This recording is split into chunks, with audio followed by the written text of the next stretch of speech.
जैसा बड़ा ऐसा टेटा है। भगवान के जन्म कर्म दिव्य हैं, भगवान हमारा आत्मा है, तो हम भी मरने के बाद तो हमारे ही रहते हैं, मरता तो शरीर है।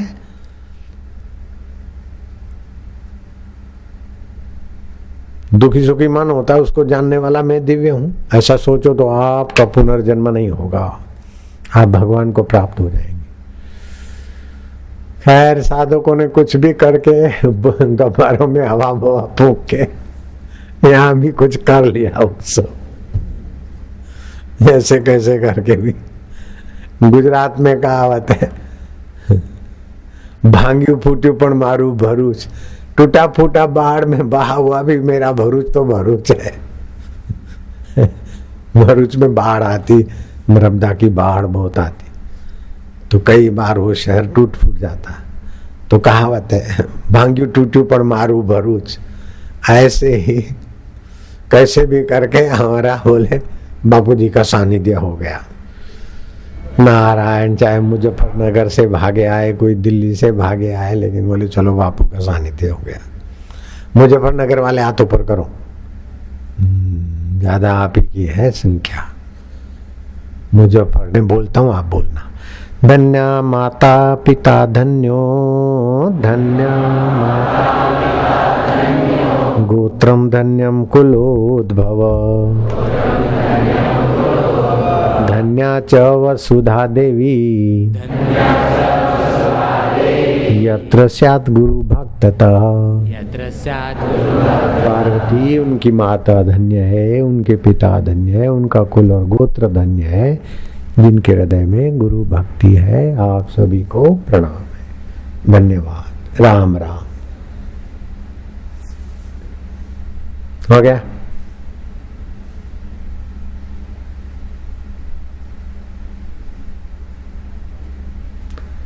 जो गाजिया इधर दिल्ली के नहीं है, मुजफ्फरनगर के नहीं है।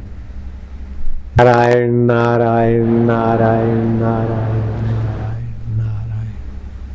जाओ फिर खाओ पियो, जो कुछ बना होगा। जन्म और कर्म को अहंकार से और सन कर तुच्छ बनाने के लिए जन्म दिवस नहीं होता।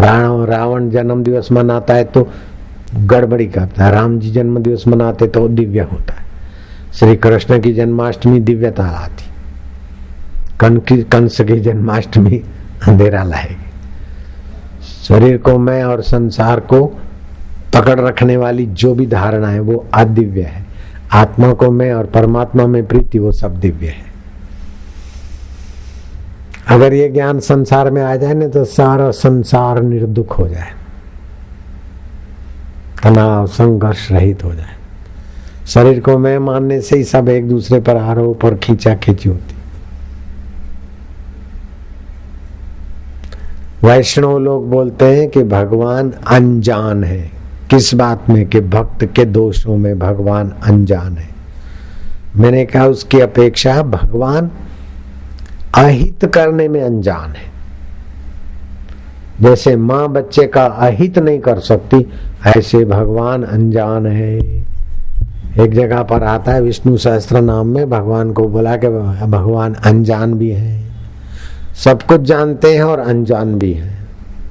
सबका आत्मा बन के बैठे तो सब कुछ जानते और भगवान बड़े अनजान है। तो भक्त लोग बोलते हैं भक्तों को दुख देने में भगवान अनजान है, भक्तों के दोष देखने में भगवान अनजान है। मैंने कहा भाई दोष देखने में भगवान अनजान होंगे तो दोष निकलेंगे कैसे? भगवान किसी का बुरा करने में अनजान है, किसी का अमंगल करने का ज्ञान भगवान में नहीं है। दंड देंगे तो भी मंगल के लिए, जैसे माँ चपत लगाएगी तो भी मंगल के लिए, और मिठाई खिलाएगी तो भी मंगल के लिए। तो भगवान अमंगल करने में अनजान है, क्योंकि प्राणी मात्र के सुहृद हैं। जो जहां भक्ति की व्याख्या है उसका हम विरोध नहीं करते, लेकिन हम अपना विचार देते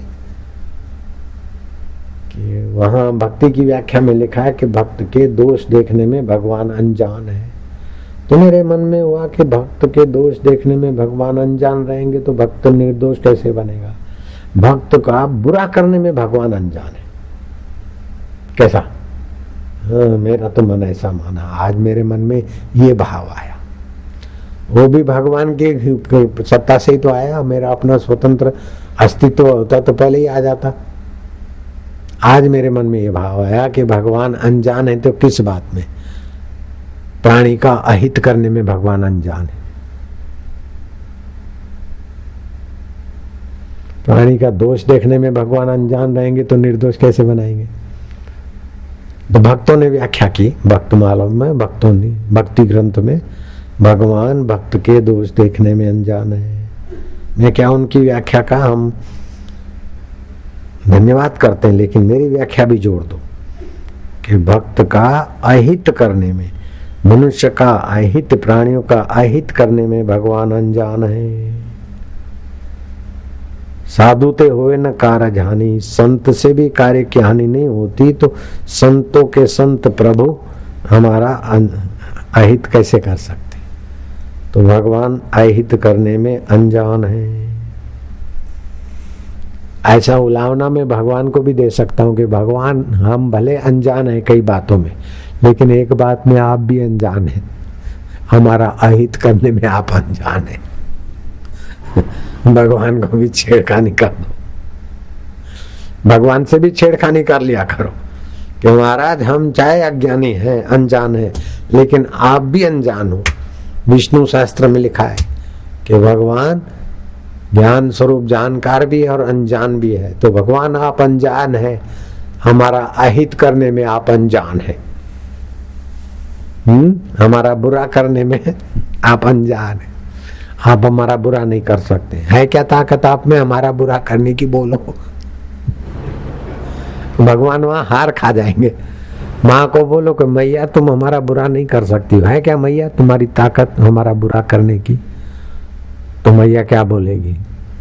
अरे अभी तेरे को ठीक कर दो, अरे कुछ भी करो, बुरा नहीं कर सकती। अरे बोले अभी मारती हूँ, डंडा उठाती हूँ, ठीक कर दूंगी। हाँ तो बुरा तो नहीं करती, नहीं ठीक ही तो कर रही है। बड़ा ज्ञान छांट रहा है, अभी मैं तेरी खबर लेती हूँ, तेरे को ठीक करती हूँ। लो भैया बे ठीक तो नहीं किया, खबर लेके भी तो ठीक करना, ठीक ही तो कर रही है। ऐसे ठाकुर जी जो भी करेंगे हमारा बुरा नहीं कर सकते। एक बड़े उच्च कोटि के महात्मा थे, वो मेरे मित्र संत थे, ज्ञानी जैल सिंह उनके चेले थे। ज्ञानी जैल सिंह ने प्रार्थना की, गुहार लगाए, राष्ट्रपति बोले अच्छा बन जा। फिर 1986 में वो ज्ञानी जैल सिंह राष्ट्रपति पोस्ट पे थे, तब हेलीकॉप्टर लेके बड़ौदा तक तो जहाज में आए, मिलिट्री के हेलीकॉप्टर में आए वहां। फिर वो महात्मा मेरे साथ जब हम गुफा में रहे तो हमने पूछा कि जैल सिंह सीएम बैठा दे ऊपर, बैठा। फिर ये क्या किया? आप भी वही लीला करेंगे, जन्म दिवस बधाई हो, लेकिन जन्म दिवस हमारा है नहीं। महाराज जी का स्वागत है, महाराज जी आपका स्वागत है, बिठा दो, बैठो।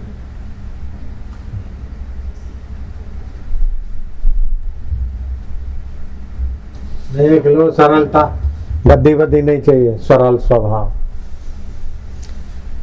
नारायण नारायण नारायण नारायण, हरि हरि हरि हरि हरि ओम।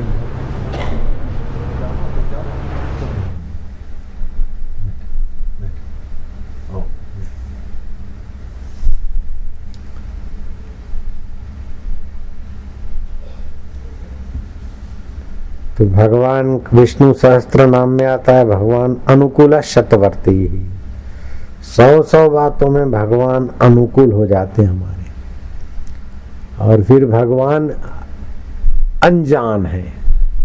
अनजान है तो भक्त बोलते हैं कि भक्तों का दोष देखने में भगवान